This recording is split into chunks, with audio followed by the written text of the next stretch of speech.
Hey y'all, you are tuned in to Georgia Smothered and Covered, and I'm your host Taylor. So today we have a follow-up to a previous episode about Atlanta's hotly debated Public Safety Training Center, also fondly known as Cop City. So last time on the podcast, we heard from organizers who are vehemently against the plan, and today we are going to be hearing from a different perspective, specifically an elected official. Today we have Dekalb County Commissioner Ted Terry here to give his perspective on the training center. Commissioner Terry serves Super District 6 in Dekalb County, which has about 350,000 residents throughout half of the county. During his tenure as commissioner, Terry has been a strong advocate for environmental sustainability, public infrastructure, affordable housing, economic development, and social justice. Thank you so much for joining me, Commissioner Terry. Thank you. Good to be here. Absolutely. So, you have opposed the Public Safety Training Center because of the proposed location, more so, and the effects that it will have on the green space. What do you envision for the South River Forest? Well, so number one, when we learned about the proposal for the training center at this site in DeKalb County, we learned about it through the media. It was announced by the then mayor's office. And as one of the commissioners in that area, we were a little surprised, quite frankly. One of the things that I always try to promote for elected officials and public servants is to do as much community communication and engagement. We like to say that you should have the meeting about the meeting before the meeting so that folks really have a seat at the table instead of being told, this is what we've decided for you. And so really going back to spring of 2021, we have been in this slow motion effort to try to not only just slow things down so that the community truly had a seat at the table, but to really reflect on exactly what you said. This area of South Atlanta, South DeKalb, that is known as one of the lungs of metropolitan Atlanta. And we have had tremendous issues with air quality, with stormwater runoff, with environmental injustice and environmental racism in this part of Metro Atlanta. And so one of the goals really for the South River Forest area is to make it about what the people want. And I'm really proud to say that we have been partnering with the Atlanta Regional Commission over the last year and a half to chart out that vision for what the whole South River Forest looks like. But certainly this area of the South River Forest that Atlanta owns, that was originally designated several years back as a potential future green space and conservation area. So we, as in DeKalb County, y'all have been partnering with the Regional Commission. That's right. Yes, the Atlanta Regional Commission last year brought together Atlanta, DeKalb stakeholders. 2/3 of the South River Forest is in DeKalb, 1/3 is in Atlanta, and so it really presents, quite frankly, an opportunity for Atlanta and DeKalb leaders to come together to protect what is about 3,000 acres of land that could be developed tomorrow, just like it's being developed and clear cut at the current training site. Wow. So y'all had already had some plans already for the forest, and that was pretty much circumvented for the training center. What were you, DeKalb and the Atlanta Regional Commission, like? What were some of the talks being had about what were you all envisioning for the forest before the training center popped up?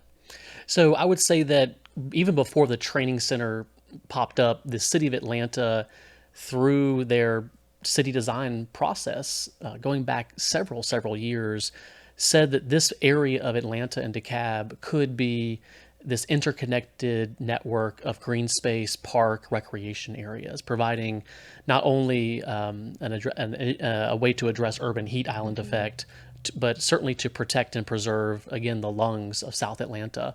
And so I think what the Atlanta Regional Commission study did is it looked at the larger South River Forest because, of course, the ARC doesn't want to get too into politics. They didn't actually highlight the Cop City location, but they highlighted a lot of acreage all around this entire area. And the ultimate goal is to protect upwards of 3,000 acres of land and connect it through a series of trails, bicycle paths, other infrastructure that would really tie together this amazing natural resource for permanent protection for the people. So, activists against the training center have criticized the city of Atlanta for the way they navigated the process and say they circumvented regular zoning protocol to make this happen. Would you agree with that take? So this is where if you ask a lawyer their opinion and you ask another lawyer another opinion, you will get all different types of opinions. And so there are two different cases over the last 20 plus years. On one side, the city of Atlanta has argued that because they're building a public facility, they do not have to seek a zoning change in DeKalb County. There's also other precedent that says that that may be true if it's in their jurisdiction, not in another jurisdiction. And so we have made the point early on that because this area and this land is actually zoned single family residential, that the nature of this higher intense use of this land should have gone through some sort of community council, planning commission, and ultimate board of commissioners vote. However, the lawyers have argued that they don't have to follow DeKalb County zoning and therefore simply need a land disturbance permit to carry out their activities. Interesting. It's very interesting. Okay, so you sponsored a resolution that would force Entrenchment Creek Park to reopen, which it's been, I guess, indefinitely closed so far. That resolution has been deferred by CEO Thurmond. Why is it important to you that the park reopens? So this area of DeKalb County, this land is actually right next door to Cobb City. So on one side of Entrenchment Creek, the creek, which is an impaired waterway, by the way, the EPD has already named it as one of the most impaired waterways in Georgia, and it's already 200 times over the pollution limit for sediment pollution, which means that there's been so much development in that area and upstream, not just in DeKalb but into Atlanta, that that creek is incapable of sustaining certain types of life, whether it be macroinvertebrates, fish, and certainly it's not clean enough for someone to recreate in.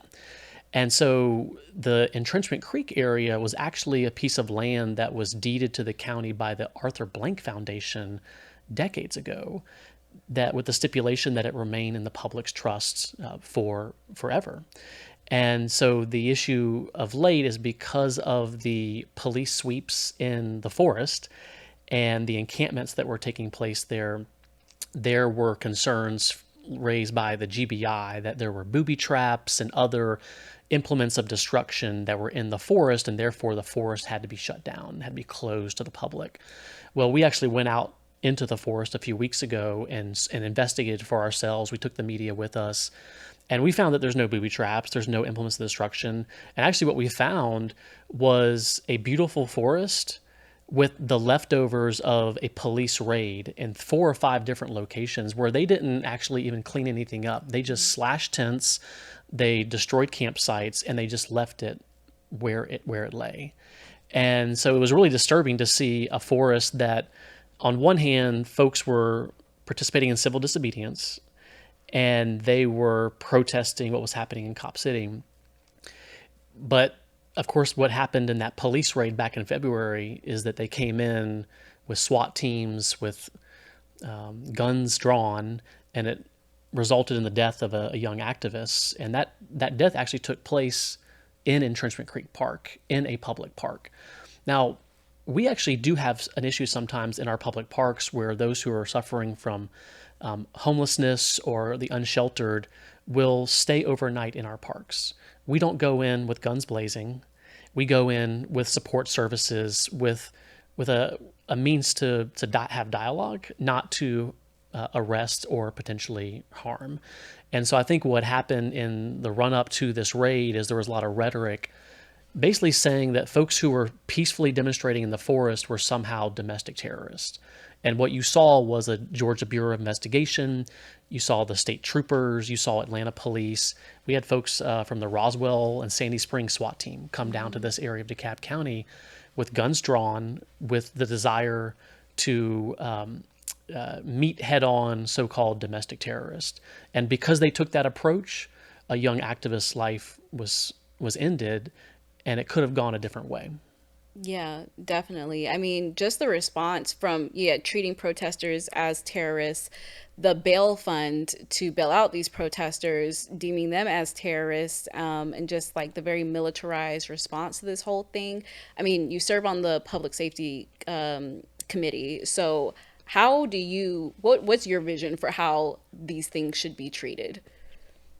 Well, I think the intent should always be to de-escalate.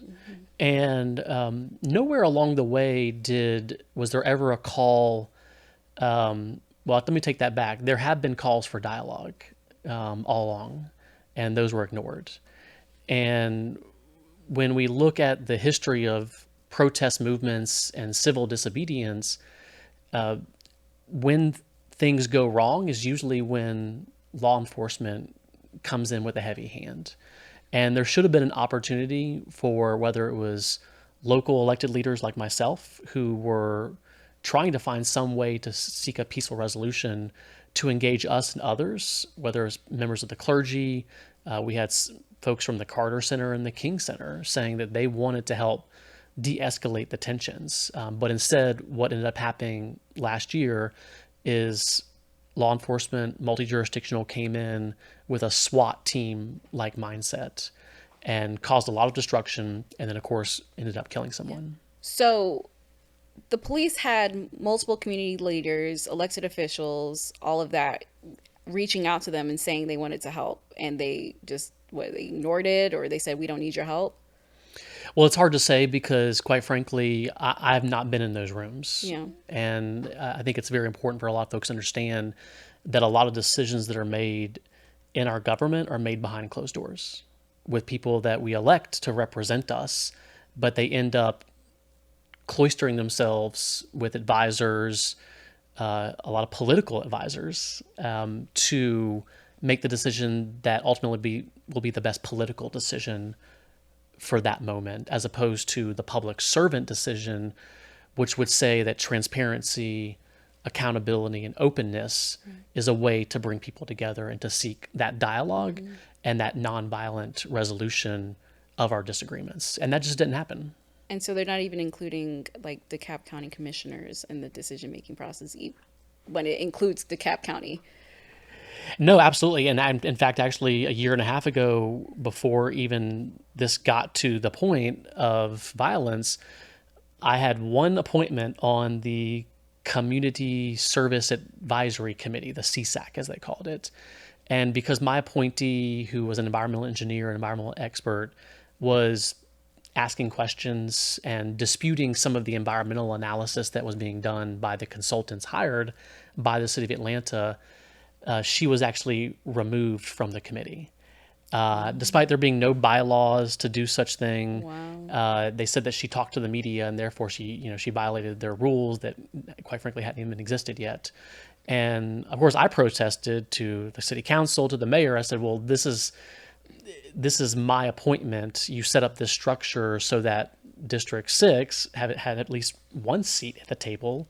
By the way, half the seats were City of Atlanta seats, and so the other half were DeKalb seats. So already we were going into it sort of at a disadvantage. And so the one person I put on there to try to be a voice of reason and a voice for the environment was removed. And they never gave me an opportunity to replace that person. And so for a year, the DeKalb County District 6 seat was unfilled. And then just recently, they changed the rules and they got rid of the District 6 seat. And so I have no voice on the CSAC committee, Wow. and of course, no role in the other task force and things that were created ostensibly to sort of bring people together when clearly there were certain individuals that were left out of the process. Yeah. And so, what is our reasoning for leaving District 6 out? What? Because Cop City technically isn't in your district. Oh no, I mean District 3 has a seat on that commission. So, there's just no actual rhyme or reason. Well, I think it's just politics. I mean, if you're looking for a committee to rubber stamp or to just go along to get along, then you appoint all the people that are going to agree with you. Yeah. And surprise, democracy is not that easy. It's not that simple. And it's I think sometimes folks shy away from controversy or have an aversion to, maybe a disagreement. But that is exactly why we have a democratic republic. We're supposed to be able to debate these ideas, not silence the voices that don't agree with us, so that everyone that's left at the table only agrees with the way forward. And that becomes really risky, because the whole point of a citizen advisory committee or having resident appointments on these types of boards is to give a perspective that, quite frankly, elected officials can miss out on. And I'm myself am guilty of this. I don't know everything. I don't live in Southwest DeKalb. I represent it, but I don't live there. And so having individuals that live there and represent that area and are there to be a voice from what they're seeing on the ground is so, so crucial. You take that view away and you are completely biasing the process, or you're going to miss out on something that someone might have to say that could be valuable. Yeah. Yeah. I definitely have thoughts on that. Ugh. So we know you don't support Cop City where it's at currently. Where would you envision it? Like, should it exist at all, or where should it exist, if at all? Well, that's exactly right. I mean, at the end of the day, it's not really my role as a DeKalb County commissioner to tell the city of Atlanta how they should train their police officers. I certainly have opinions about where I think police reform and more community involvement in policing should go, and something I'm working on in DeKalb County. But our position from the very beginning is, if you want to build this training center, that is certainly your right. Just don't build it in an area that is already environmentally endangered, that is along a waterway that has already been named as an state impaired riverway, and in a process that has not been transparent from the beginning. Again, if they had reached out to us from the very beginning, it might have gone a different way. There might have been an opportunity for some compromises. I will say that because of some of the neighbors' participation in the early meetings after we were told it was happening, because if you remember, that plan originally was going to be a 300-acre plan. But because we protested some of the uses, whether it was the bomb disposal, the burn tower, the test track, there were uses on that land that, quite frankly, would have further disturbed the neighborhood. And there are literally two neighborhoods that are directly across the street and right next door to the training site. And so the neighbors, I think, to their credit, were able to get the plan made much smaller. Ended up being 80 acres or so. And so I think there have been some small victories along the way. But again, the issue remains that this site has already been environmentally damaged. And unfortunately, I hate to say it, but they've already clear cut the site. If you do look at an aerial view of the site, it is a clay moonscape. Oh my gosh. Everything has been scraped. And I would hope that one day that, hopefully when the referendum succeeds in terms of petitions, and then it gets on the ballot and the voters of Atlanta have a chance to decide if it gets reversed, that then there'll be an opportunity for us to get back to that original vision of protecting and preserving the South River forest, to which these 80 acres that have been completely clear cut and scraped can one day be restored into a green space and hopefully a forest. And it can't be understated how valuable not just trees are to fighting climate change, but forests. Because we could just plant some trees on the side of a road and say we did our job, we planted some trees. But when we preserve a forest that in that area has been there for 80 plus years, and some locations have been there for hundreds of years, that is an incredible carbon sequestration. It is absorbing so much carbon dioxide, but when you scrape it and cut it, it becomes completely a stormwater runoff nightmare, as well as contributing to global warming. Yeah, that's a good point. I didn't even thought of that in the words you just used. What was that? Sequester carbon. Oh. Yeah, it's called a carbon sink. Okay. It's basically what forests do. They take in the carbon dioxide and it goes right into the soil. And also, forests hold a tremendous amount of stormwater. And one of the things that we're realizing as the scientists study more and more about climate change is that when you disrupt the water cycle, that is a huge way for carbon to be released in the atmosphere. And so we not only need to hold on to carbon dioxide as that molecule that are being absorbed into the soil, but to retain more water in the soil will ultimately keep more carbon in the ground and out of our atmosphere. And I don't know if anyone's noticed, but it's been literally the hottest month. And the last 6 years have been the hottest years in recorded history on this planet.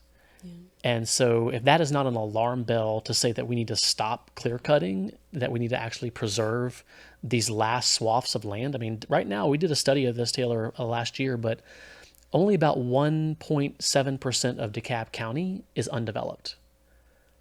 Wow. And that's still a lot of acres, but if you look at Yeah. a map of DeKalb, it has been developed. It is Yeah. suburbia, it is shopping malls, it is asphalt, it is development. And this is South River Forest is like the only thing that's left. It's a huge chunk, or yeah, most of a what's huge yeah. chunk, which is why they call it the lungs, because if you Yeah. get rid of that, you might as well be taking one of your lungs Right. away. Right. And you can't just replace that overnight. I mean, this forest. I don't know. It just seems like people act like things are so out of reach, solutions are so out of reach, and there's nothing we can do, there's nothing, but there's a literal huge forest that could like not cure, but solve a lot of, or contribute to solving a lot of the climate change issues we're seeing here, and they're just still not wanting to do anything about it. Yeah, absolutely. And then just to add even more insult to this, this area of South DeKalb has been the most heavily industrialized part of DeKalb County. It's where we have asphalt plants. It's where we have truck parking lots. It's where we have illegal dump sites. It's where we have landfills. And this is a textbook case of environmental racism over the last 60 plus years. And so not only do we owe it to the majority African American residents that live in these neighborhoods to stop the harm, but now we have to actually invest in environmental justice initiatives. And we're really lucky because the Biden administration has put forward the Justice 40 initiative. And they've actually laid out all of the census tracts in America that would qualify for 100% match funding for brownfield remediation, for addressing urban heat island effect, for weatherization, for solar, for clean water, for clean energy. And this area of DeKalb has been abused and neglected for so many generations that we not only have to stop the harm, that we actually have to reinvest in these communities and clean them up, create what we think thousands of new jobs, not only in the weatherization and solar industry, but also in the brownfield remediation, and bring in industries that are clean industries, not dirty, polluting ones. Yeah, to the point of residents, I mean, what have you been hearing from your constituents? Granted, I know they're not in the direct district where it is, but I mean, they'll be affected. We'll all be affected. Yeah, what have you been hearing from them? I think it's sort of two sides because we did a poll back in May, and we found that 51% of DeKalb voters oppose the training center. Now, about 60% say they support training the police. So you can see, again, there's a dichotomy that voters do support police training, but they don't want it in the South River Forest. So that's number one. Now, I've also heard from residents who are excited that there's any kind of improvements happening to that part of DeKalb County. Because one of the things that we require in DeKalb County, if you build a big development, you got to put a sidewalk in. And Key Road doesn't have a sidewalk. And so there are some residents that are like, you know what, I don't like this, I don't really want it, but at least I'm going to get a sidewalk in my neighborhood and I can walk to the park. And so for some, that's great. Talk about And silver linings. it's, and this is the challenge of local politics because sometimes folks have been beaten down so much that they're willing just to accept something Right. as opposed to fight for the thing that they really, deserve. really want, but have lost so many of these battles. I mean, can you imagine if they put a landfill in Buckhead or a major training center with a firing range and a burn tower in North Atlanta? You'd have a whole different set of circumstances. And of course, it would never be built in those areas, but they're choosing to build it in an area that has been so decimated through environmental racism for so many generations that they expect that no one's going to challenge it. And I think what we're seeing there, I mean, to my own surprise, I was so hopeful that the petition movement was going to be successful, but I had my doubts. But what we have seen in the last few months with almost 100,000 petition signatures being collected to put this on the ballot, more than have even voted in the last city election, to me is a tremendous example of a coalition that, regardless of what happens with this issue, has put together the economic, social, and environmental justice movements into one movement. And it's really, really powerful. And I think that politicians should take note, because it proves that the average voter out there is, one, they're in this part of Atlanta and DeKalb, they're Democratic voters, and they're more progressive than I think some politicians think. What's the word? Not interest, but our focus. We've been very like voting rights focused in the past few years, like rightfully so.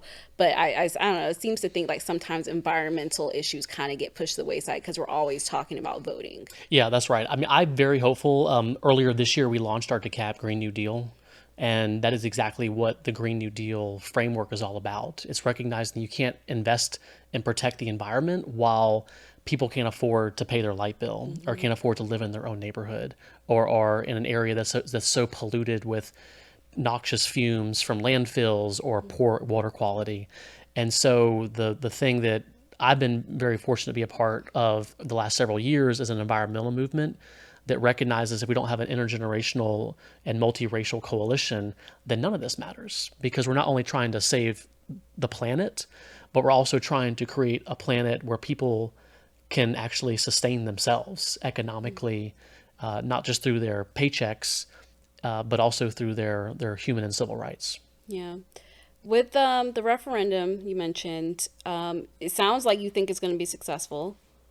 Absolutely. Absolutely. Okay. Absolutely. Great. 100,000 signatures don't lie. At all. But with the new signature match that they've introduced, I don't know, like, what are your thoughts with, I don't know, how many might be thrown out, even like when it gets on the ballot, what those results will be. I mean, I think you said your polling made it clear, but yeah. Well, I mean, I think, when it comes to the signature matches, there are already provisions in Georgia law that allow for curing. And so the thing that I would hope is that as signature verification goes forward, that the city of Atlanta said they're going to do, that they don't hide those thrown out signatures, that there is a process where every single day, X number of people, we think this signature doesn't match, you need to go out and find them. And of course, the city of Atlanta is not going to go out and find them. And in fact, actually, we had to deal with this back when Republicans were trying to make it even harder for individuals who are requesting absentee ballots or early voting for their exact match or the signature match verification. And I remember thousands of canvassers going out across Georgia, literally driving hours from Atlanta to knock on someone's door and to say, hey, it says here that your ballot was rejected. Did you know that? And of course, no one knew that because they voted on election day or voted by mail. And it's not like the state told them. And it took Democratic Party organizers and canvassers to go out and say, hey, can we cure your ballot? And there was almost, I think it was like 15,000 ballots cured during the presidential election, and Joe Biden won by 12,000 votes.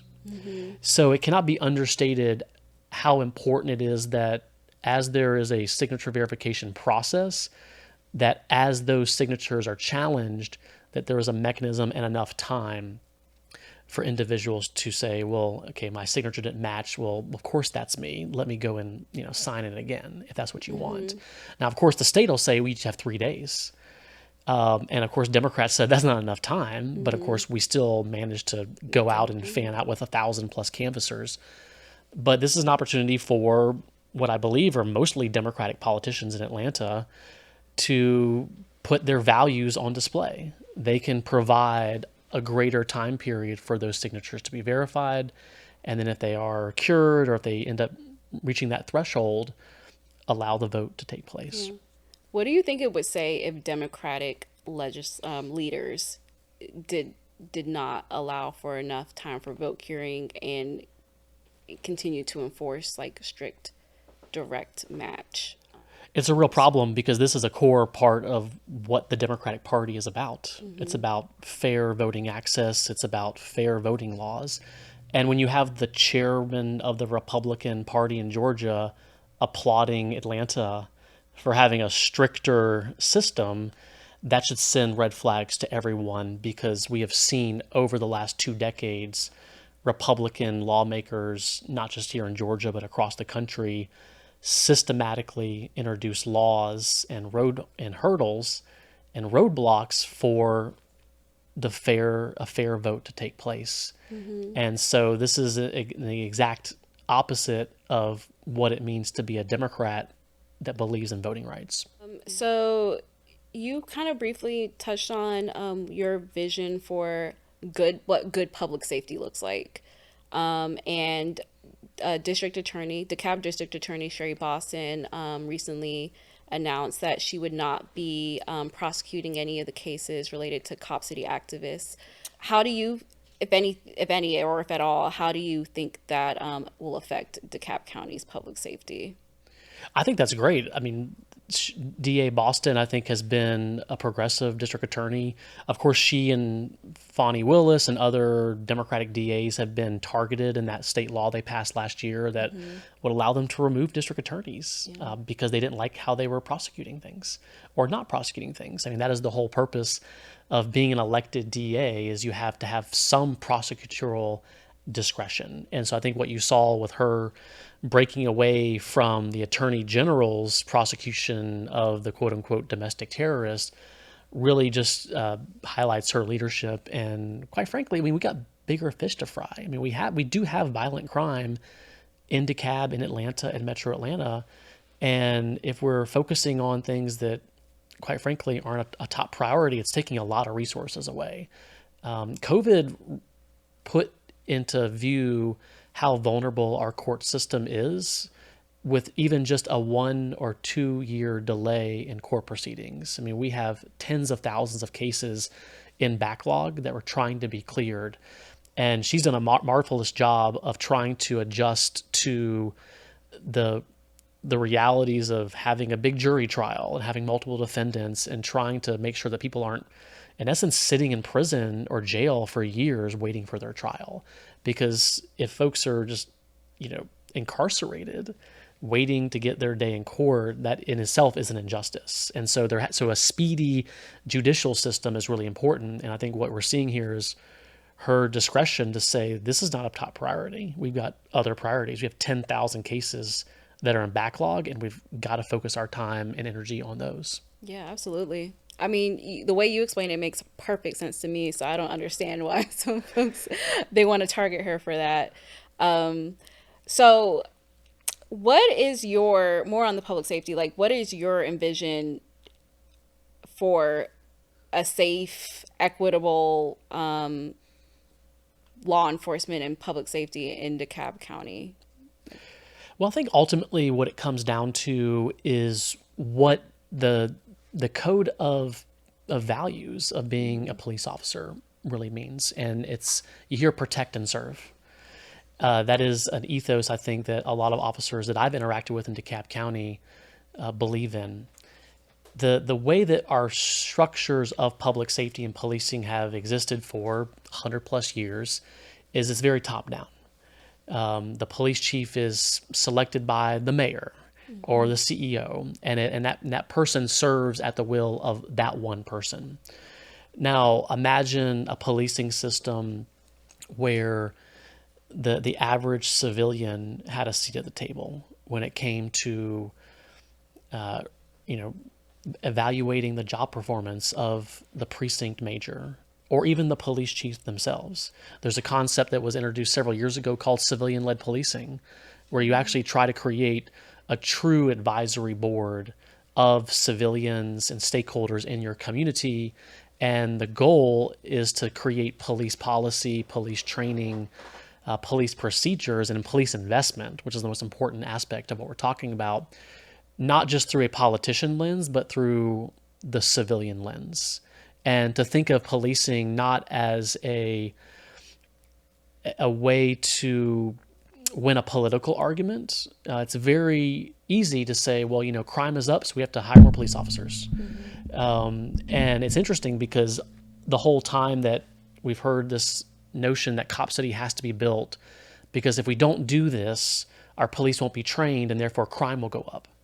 Well, in fact, the crime rate has actually gone down over the last 24 months in Atlanta as well as in DeKalb. I would argue it's because through the American Rescue Plan, the Biden administration has pumped in almost $300 million in eviction relief, community support programs, police athletic leagues, community policing, things that aren't just hiring more police officers, but they're actually true social investments in the people. And that's $300 million just for DeKalb. Atlanta got a whole bunch of money as well. Fulton got a whole bunch of money. And if you look at how we're spending that money, it's not all just on police.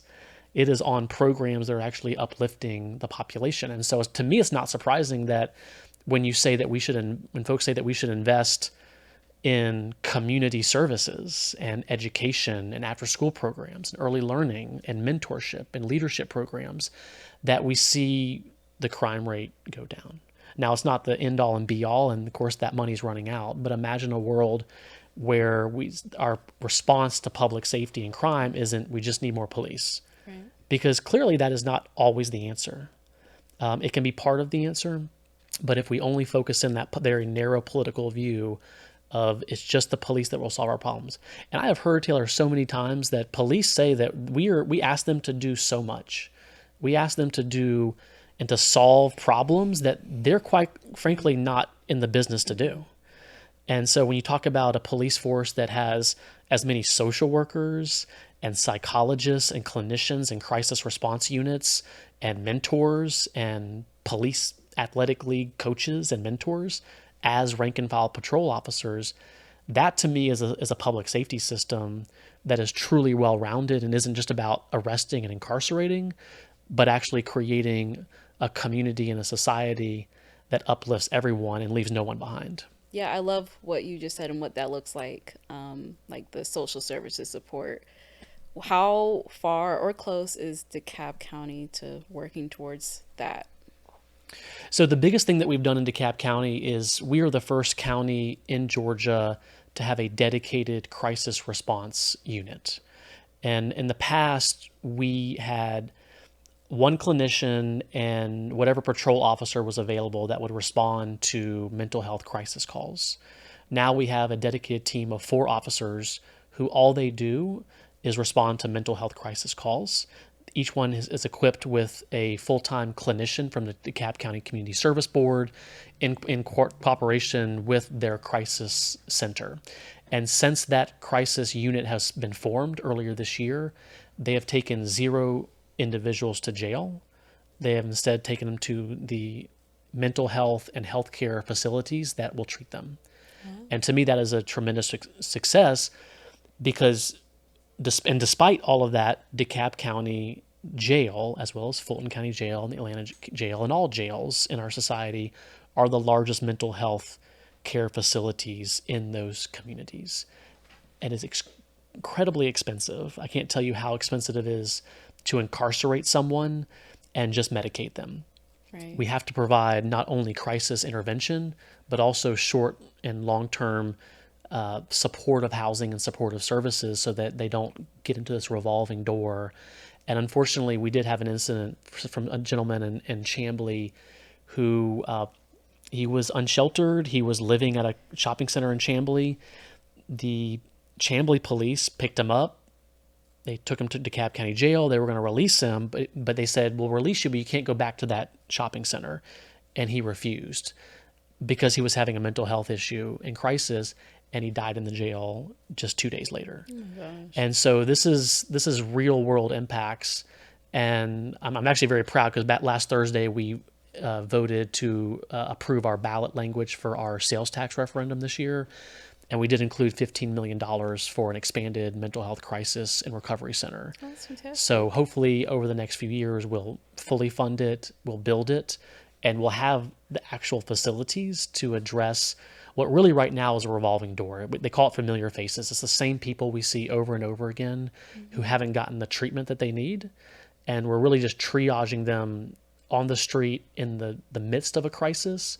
But once we give them that treatment, whether it's because of drug addiction or because of systemic mental health issues, we can put them on the road to recovery and out of the carceral system. Wow. That's amazing to hear. Like through all this negative and doom and gloom that we have been talking, climate change, Cop City, all of that, like that's a great positive step that y'all are taking. So congratulations and thank you for the work that you put towards it. I think those are most of my Cop City questions. I do, because you're a huge environmentalist and you kind of touched on the Green New Summit deal. Did I say that right? Okay. Yeah, the Green New Deal Summit. Yes. Could you tell us more about that? Yeah, absolutely. So the Dekalb Green New Deal Summit, it is the sort of our last event of the year. We launched it on Earth Day. The Green New Deal, as at the national level and at the local level, is meant to be an organizing movement to connect environmental justice, economic and social justice. So what we're really building in DeKalb is a group of hundreds of activists and volunteers who not only want to take local action in their own neighborhoods and communities, but push for larger systemic changes in our DeKalb County budget as well as our policies. And so what we're going to be talking about at the DeKalb Green New Deal Summit on October 14th, it's a Saturday, it's at Georgia Piedmont Technical College, one-day summit. It's free. Coffee, lunch, all provided. We'll be having a speaker from Georgia Tech, Professor Ellen Dunham Jones, who wrote the book Retrofitting Suburbia, which talks about how we can take our suburban communities and further enhance them for economic, social, and environmental justice, make them more connected, make them more resilient, make them more livable. We'll also be talking about our library transition plan. We're in the process of transitioning all 23 DeKalb County libraries into sustainable landscapes as well as pocket parks where a community can gather not just on the inside of the library, but also on the outside. A lot of the libraries are requesting edible landscapes, and so we're literally going to tour the Clarkston Library that has had plantings there for about 2.5 years. And if you go there during a certain time of the year, you can eat all the service berries or blueberries or pineapple guava that your stomach can handle. It's amazing fruits, and we're growing them on public land for the people. And then we're also touring the cottages on Vaughn, which back when I was mayor of Clarkston was the first tiny home neighborhood built in Georgia. And so we're trying to push more of that housing reform in DeKalb County to address housing affordability, the missing middle housing, but also sustainable housing, because the way that the cottages on Vaughn were built, the majority of the homes were built net zero. And so, for instance, someone's monthly power bill in one of the homes that has solar panels on it is about $8 a month compared to what might be $50 or $60 a month. So a little bit of green, housing, landscaping, as well as long-term planning. And we'll have a big party afterwards at Kathmandu Kitchen in Clarkston. It's one of the best Himalayan restaurants in Atlanta. So everyone's invited, but they can check out on my website, commissionertedterry.com, and there's a little Green New Deal Summit pop-up that comes up, I believe. Oh, great. Yeah, I was going to ask where can people go to learn more. So fantastic. I'm a Cobb girly right now, formerly a Fulton girly, but you're making me want to be a DeKalb girly now. Yeah, come on down. Come on down. Yeah, absolutely. No, all the things that you're working on, it's just really encouraging to hear, and it sounds really exciting. So again, thank you for your work that you do. Thank you for taking the time out to talk with us today and just get your side of things and another perspective to the whole Cop City shenanigans. But yes, thank you so much, Commissioner Terry. Thank you. Thank you again for tuning in to another episode of Georgia Smothered and Covered. And we will see you on the next one.